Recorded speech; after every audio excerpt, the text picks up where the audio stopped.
Em nome do Pai, e do Filho, e do Espírito Santo. Amém.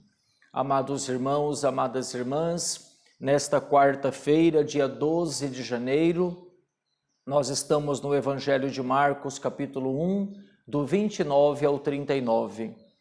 Naquele tempo, Jesus saiu da sinagoga e foi com Tiago e João para a casa de Simão e André. A sogra de Simão estava de cama com febre e ele logo ficou sabendo. Se aproximou, segurou em sua mão e ajudou-a a levantar-se. Então a febre desapareceu e ela começou a servi-los.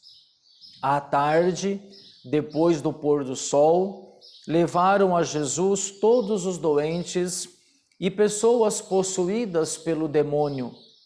A cidade inteira se reuniu em frente da casa. Jesus curou muitas pessoas de diversas doenças e expulsou muitos demônios. E não deixava que os demônios falassem, pois sabiam quem ele era. De madrugada, quando ainda estava escuro, Jesus se levantou e foi rezar num lugar deserto. Simão e seus companheiros foram à procura de Jesus.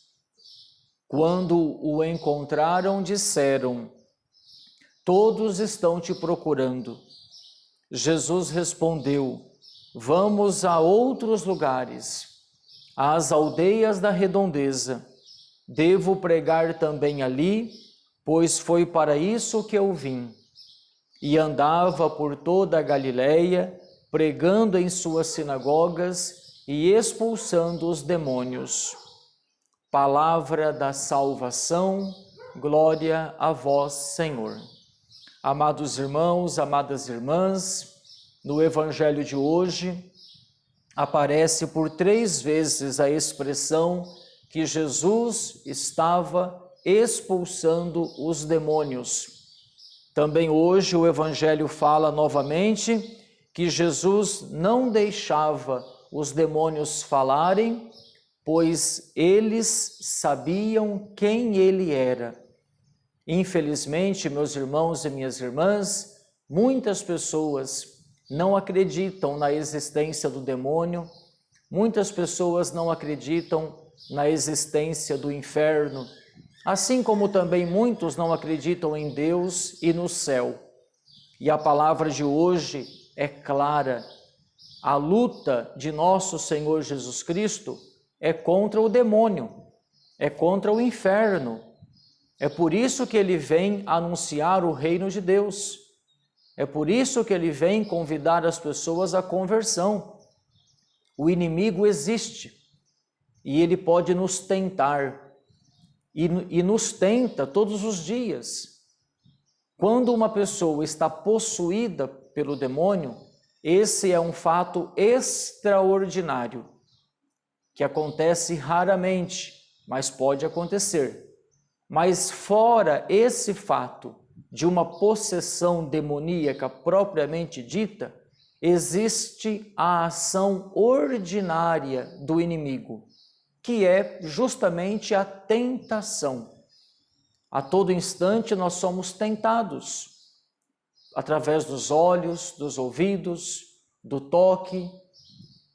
A todo instante o inimigo vai oferecendo, vai sugestionando situações que nos levam ao pecado. O salário do pecado é a morte. Então, que nesse dia nós compreendamos que existe o inimigo. Ele não é mais forte do que Deus. E que existe o inferno.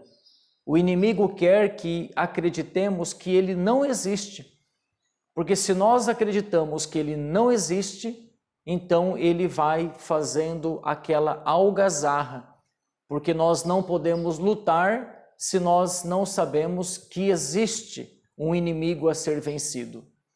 Outro ponto muito importante é que nosso Senhor Jesus Cristo estava atarefado, curando, abençoando.